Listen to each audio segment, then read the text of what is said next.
Welcome to Afterlife Conversations, the space where spirit speaks, science listens, and the invisible becomes real. I'm your host, Johnny Bruce, psychic medium, intuitive coach. In each podcast, we delve into the stories behind my guided meditations. Each meditation is inspired by messages and insights received during readings with individuals who have crossed over. Today, we are fanning away the smoke, finding clarity and optimism after sadness and grief. The human experience is punctuated by a spectrum of emotions, from the soaring heights of joy to the profound depths of sadness. Among these, sadness, particularly when intertwined with grief, can feel like a pervasive fog, an obscuring smoke filling your head, obscuring the clarity to see what's ahead of you. The wisdom in the statement: you must fan the smoke away, the grief, to move forward, replacing the sadness with an optimistic outlook on your journey, resonates with me very deeply. You know, a big part of my work as an intuitive coach involves mediumship, connecting with loved ones who have passed on. And recently I had the privilege of connecting with a wonderful soul, a woman's aunt, who had a very powerful message, a message that I feel is for so many of us. Her aunt shared a message of the smoke of grief.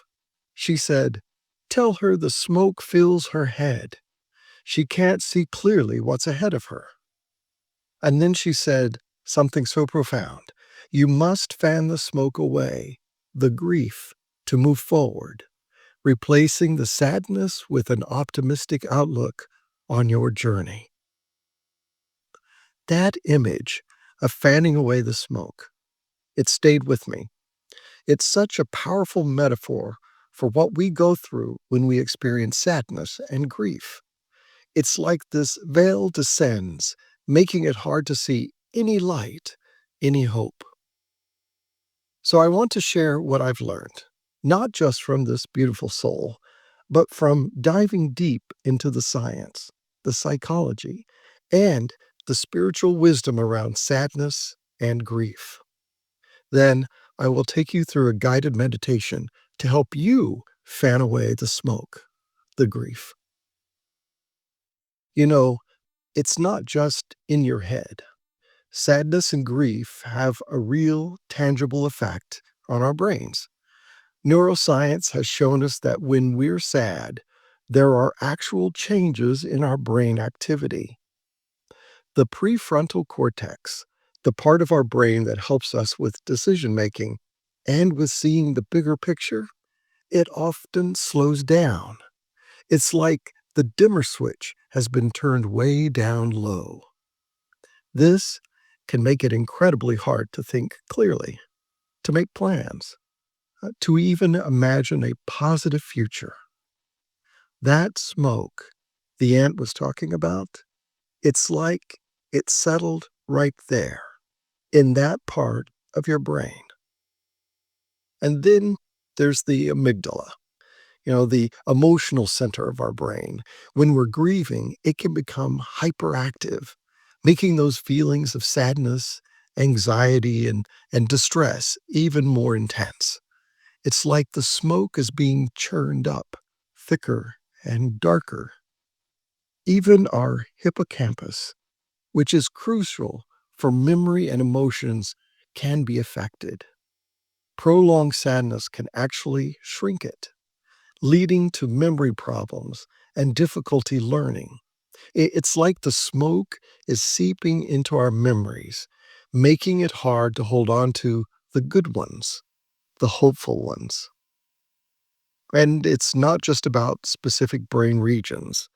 The delicate balance of neurochemicals in our brain is also thrown off. Serotonin, dopamine, norepinephrine, these are the things that regulate our mood, our motivation, our sense of pleasure. When we're sad, these chemicals become imbalanced, adding to the intensity and persistence of those negative feelings. All of this can lead to what many people call brain fog, that feeling of mental cloudiness, difficulty concentrating, sluggish thinking. It's like you're moving through that smoke, disoriented and lost. And as I learned, our brains interpret grief as trauma, further debilitating our cognitive functions. Now, psychology offers us a roadmap of sorts for navigating this complex terrain. We've all heard of the 5 stages of grief: denial, anger, bargaining, depression, acceptance. But what I've come to understand, and what this aunt emphasized, is that grief isn't linear. It's not a neat progression. You might visit different stages at different times. You might revisit them. It's a personal journey, unique to each one of us. There are other models too. There's Borden's task of mourning, for example, accepting the reality of loss, working through the pain, adjusting to a world without your loved one, and finding a way to stay connected while moving forward. The dual process model talks about oscillating between focusing on the loss and focusing on rebuilding your life. One thing that really struck me is this idea of grief as a form of learning. When we lose someone, our brains have to learn to live in a world without them. We have to form new habits, adjust our expectations, redefine ourselves. It's a long process, and it requires immense patience and self-compassion. And it's okay to feel the full spectrum of emotions. Sadness, yes, but also anger, guilt, loneliness, despair, even at times relief or a sense of peace. Don't suppress these feelings. Allow yourself to experience them, to express them in healthy ways. Emotional clarity is so important. Being able to understand and name what you're feeling. Sadness and depression can disrupt this clarity, making it even harder to navigate the complexities of grief. Resilience is key. That ability to bounce back, to adapt. Resilient people often have certain qualities: optimism, flexibility, a strong moral compass, the ability to connect with others, a willingness to face their fears, and usually a good support system. But here's something amazing. Grief, as painful as it is, can sometimes lead to post-traumatic growth, a phenomenon where we experience positive psychological changes as a result of our struggle, a greater appreciation for life, stronger relationships, a sense of personal strength, spiritual growth. And this is where the message from this aunt, from the other side, really comes into focus, because spirituality offers us a different lens through which to view sadness and grief. You know, many traditions acknowledge grief as a natural part of the human experience. Buddhism talks about it arising from attachment and the importance of understanding impermanence. Hinduism views death as part of the cycle of reincarnation, offering the soul an opportunity for spiritual progression. Christianity acknowledges that the reality of sadness, even in the life of Jesus, and emphasizes faith and hope. Islam sees death as a return to Allah, stressing patience and prayer. Across these traditions, there's a common thread. Grief is a natural process, and there is hope, even in the midst of profound loss. So how do we begin to fan away that smoke? How do we find our way back to clarity and optimism? So we learned neuroscience gives us hope with the concept of neuroplasticity, the brain's ability to change and adapt. We can actually rewire our brains through activities like learning new skills, exercising regularly, and practicing mindfulness. Psychology offers us tools. We know about certain things like cognitive behavioral therapy and other therapeutic actions that we can go and find by working with a professional therapist. But psychology also talks about how gratitude practices, positive self-talk, mindfulness, and the support of others is just as much a part of that toolbox. And spirituality reminds us of the power of prayer, meditation, connecting with the spiritual community, and finding meaning and purpose, even in the face of loss. Spirituality also reminds us that as someone transitions to the spiritual plane, that doesn't mean they don't come back and reconnect with us when we ask. Thinking about a positive memory of our loved ones brings us to a vibrational state of joy. This aunt, she wanted her loved one to know that even though the smoke felt overwhelming, it would dissipate, that clarity would return, and that optimism wasn't just a naive hope, but a very real possibility. So let's go into a guided meditation inspired by spirit that guides you to a place where you can clear away the smoke of grief and see clearly the path forward. Find a comfortable position, either sitting or lying down, and gently close your eyes. Take a deep breath in, filling your lungs completely. And as you exhale, release any tension you may be holding in your body. Let your shoulders relax, your jaw soften. Take another deep breath in, and as you breathe out, begin to let go of any thoughts or worries that may be swirling in your mind.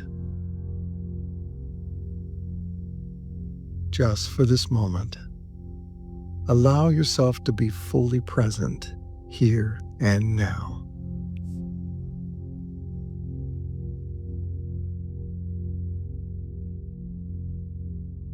Now, I invite you to bring your awareness to your heart center, the space in the middle of your chest.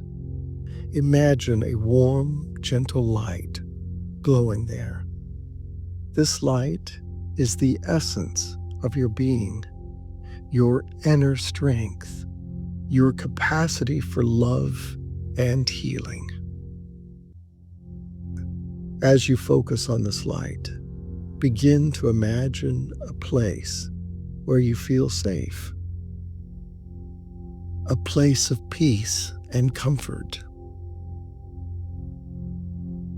It might be a place in nature, a childhood room, or any space that brings you a sense of serenity.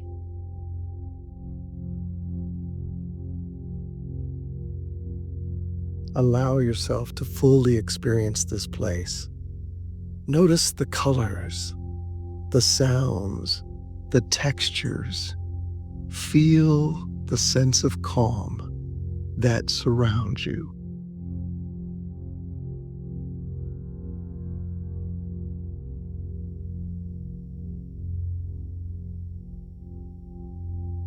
Now, in this peaceful space, invite the presence of your loved one who has passed.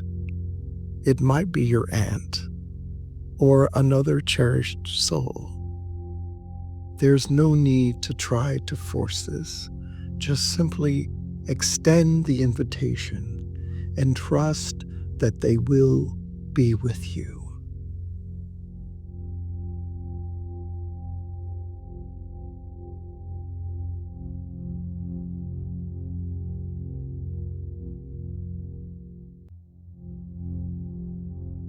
As you sense their presence, notice how you feel. Do you feel a sense of warmth, of love, of comfort? Perhaps you see them in your mind's eye, or perhaps you simply feel their essence beside you. Take a moment to connect with them. You might want to express any feelings you have been holding on to. Your sadness, your grief, your love, your longing. There is no right or wrong way to communicate. Simply speak from your heart.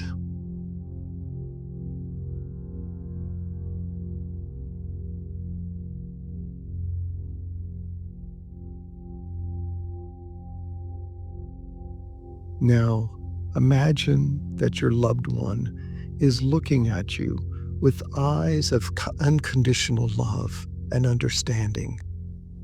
They see the fog of sadness that surrounds you, the smoke that clouds your vision. They gently extend their hand towards you, and as you take it, you feel a surge of warmth and energy flowing between you.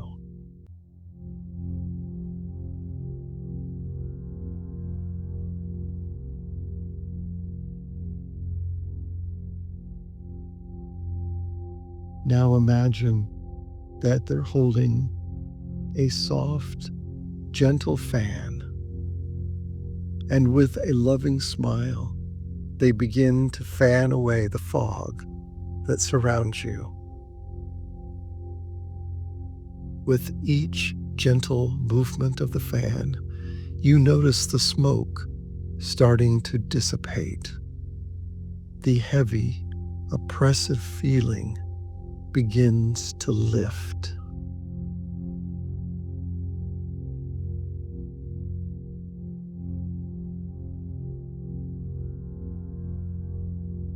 You begin to see glimpses of light, of clarity, through the dispersing smoke. Your loved one continues to fan with a steady, loving rhythm. And as the fog clears, you begin to see a path stretching out before you.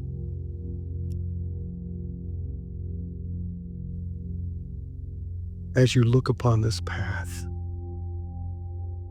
you wait for any inspiring and motivating messages that your loved one has for you.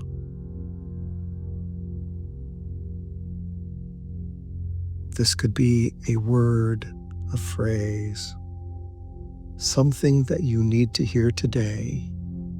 They are sharing it with you now.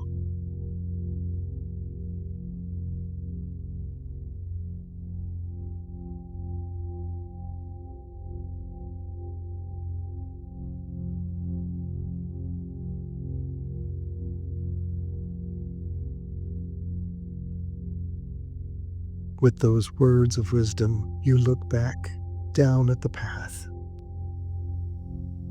This path is stretching out before you, and it represents your journey forward, your path through grief and towards healing. It may not be perfectly clear, but you can see the next few steps. Your loved one is beside you, offering you their love, their support, their encouragement. They want you to know that you are not alone, that they are with you always, and that you have the strength within you to walk this path. Take a moment to feel their love surrounding you, filling you with a sense of peace and hope.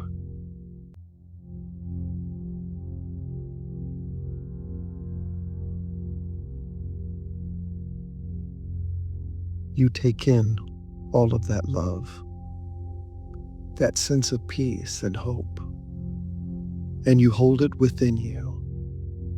You hold it within your heart center, allowing it to heal and allowing you to feel the love.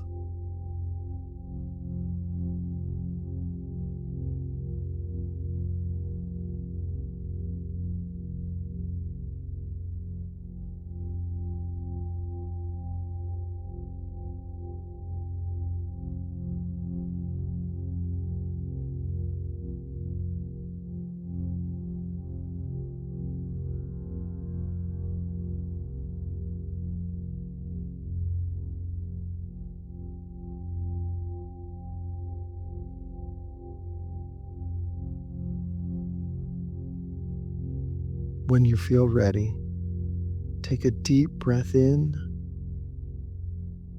and as you exhale, begin to gently bring your awareness back to your body, back to the present moment. And as you do, you feel gratitude for your loved one coming and sharing their love and their messages of hope and optimism for you. You offer gratitude for them fanning away the fog, the smoke of grief away from you.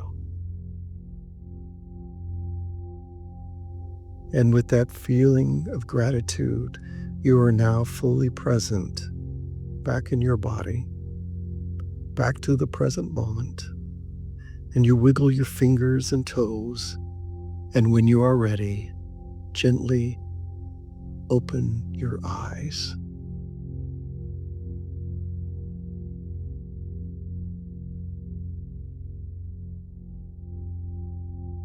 Big deep breath in and release, and know that you will carry this feeling of peace, this connection with your loved one, with you throughout your day. Know that they are always with you, and that you have the strength and the love within you to clear the fog and find your way forward. Just as the smoke of sadness can obscure our vision, grief can cloud our minds and our hearts, making it difficult to see a path forward. However, by understanding the intricate mechanisms at play within our brains, the natural processes of our psychological landscapes, and the enduring wisdom offered by Spirit, we can begin to fan away the smoke. You have the strength within you to fan away the smoke, to replace the sadness with a clear perspective and an optimistic outlook. The human capacity to heal and find hope, even after profound loss, is a testament to our inherent strength and the enduring power of our human intelligence. Knowing that our loved ones has transitioned to a place of perpetual joy comes from our spiritual intelligence. Thanks for being here on Afterlife Conversations. If this stirred something in you, subscribe, share it, or reach out at johnnybruce.com. I'd love to know what came through you in your stillness today. Until next time, trust your inner knowing, and remember, the universe speaks to us. Keep listening.